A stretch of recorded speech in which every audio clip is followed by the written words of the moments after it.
आपका 1 करोड़ 1 करोड़ नहीं है। देखते हैं वो कैसे। डिफरेंट एसेट क्लास की जो प्राइस होती है वो वो नहीं होती जो हम समझ रहे होते हैं। इसके लिए मैं एक एग्जांपल आपको समझाता हूँ। फॉर एग्जांपल आपके पास 3 करोड़ है और उसमें से हर 1 करोड़ अलग-अलग आपने डिफरेंट एसेट क्लास के अंदर लगाया हुआ है।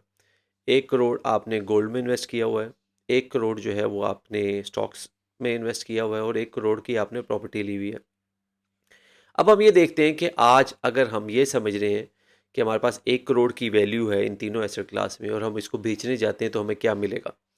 अगर हम गोल्ड लेके जाते हैं और उसकी वैल्यू 1 करोड़ है तो हम जाएंगे मार्केट में उसको बेचेंगे और हमें थोड़ा सा यानी कि 10 15 20 हज़ार कम पे हमारा 1 करोड़ का गोल्ड जो है वो कैश हो जाएगा और हम कैश लेके वापस आ जाएंगे।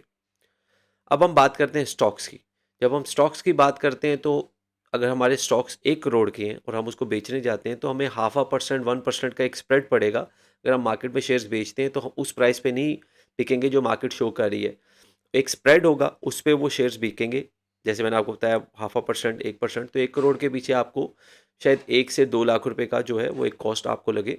और आपके जो शेयर्स जो आपके कैश है वो आपको अगले दिन एक T+1 की वजह से अगले दिन आपकी सेटल होंगे तो आपको एक दिन बाद वो पैसे मिलेंगे।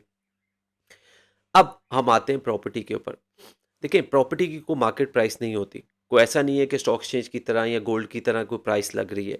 यूजुअली जो प्राइस आपके जेहन में होती है कि ये 1 करोड़ है तो पहली तो बात है उस प्राइस पे ट्रांजेक्शन्स हो नहीं रही होती। इल्यूजनरी जो सेलर्स होते हैं या जो होल्डर्स होते हैं वो अपने आप को समझ रहे होते हैं कि उनकी प्राइस जो है उस एसेट की या उस प्रॉपर्टी की वो ज़्यादा है। हम समझते हैं कि जिस एसेट क्लास को एक सेलर या एक होल्डर ये समझ रहा है वो 1 करोड़ की है, वो यूजुअली 5 से 10% उसकी वैल्यू एक्चुअली में कम होती है। तो हम ये समझते हैं कि वो 1 करोड़ की जो प्रॉपर्टी है वो ऑलरेडी 95 लैक्स की है।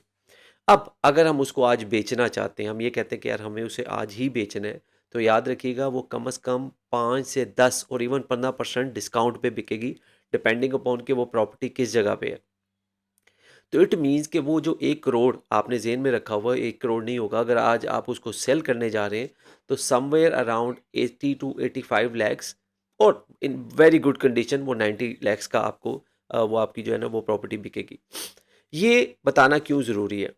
ये जो मैंने आपको सारी एक एक स्टोरी सुनाई है और इसमें मैंने आपको बताया है कि आपको डिफरेंट कैश रिसीव होंगे, इसको लिक्विडिटी बोलते हैं।